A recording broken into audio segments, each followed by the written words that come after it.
azodlala naye estage. Negcwama elisha la kwenza lokuthi libize uSkhinkili besendaweni yaseThekwini beperforma ingoma 24/7. Magida ngoba kamenze iqalaza ukuthi ngabe kubizwa bani lo obizwayo ngaso lesikhathi. Wangena uSkhinkili lapha estage waqhamuka bingelela ngaso lesikhathi njengemthombe nemida. Uzokhumbula uMenzi bekade bedlala lapha endaweni yaseScott eWembesi la kade kunendumo ezulu khona yomcimbi yokuvala unyaka ngenkathi uMenzi ebiza uSkhinkili ukuthi angene stage beperforma yona ingoma ethandwa abantu kakhulu le enayekeke noma sithi yakho uMenzi lathi khona weSkhinkili. Wafika uSkhinkili wahlaba einyawo ezimbili ezintathu nalo iqembu. Kodwa khona into efisa siyibheke uSkhinkili senzeka okwesibili lento ukuthi abizwe umculi azodlala naye estage. Negcwama elisha la kwenza lokuthi libize uSkhinkili besendaweni yaseThekwini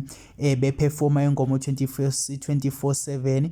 Iphendile futhi lapha uMenzi insizwa khona eMnambithi yambiza uSkhinkili ukuthi asondele. Ngicela ubuke la uMenzi sajabulisa yona inhlwele. Uzombona nje uMenzi lapha ezokhona isandla sakhe embiza uSkhinkili nangeqhweba izandla embiza uSkhinkili ejakeze azoperforma naye ingoma ethandwa kakhulu. Naba Magida ngoba kamenze iqalaza ukuthi ngabe kubizwa bani lo obizwayo ngaso lesikhathi. Wangena uSkhinkili lapha estage waqhamuka esecula kamnandi. uSkhinkili uthandiwe kakhulu lapha endaweni yakhona eScott. Sibone noWenzi naye uyenzi ubhalile laphana ekhasini lakhe lika Facebook encoma ukuthi abantu baze bayithanda umcimbi baze bagcwala abantu. Nangu uSkhinkili esehlaba ke inyawo ezimbili ezintathu lapha wahlaba ngempela la kade ebizwe khona uMenzi eperforma naye noMenzi lengoma.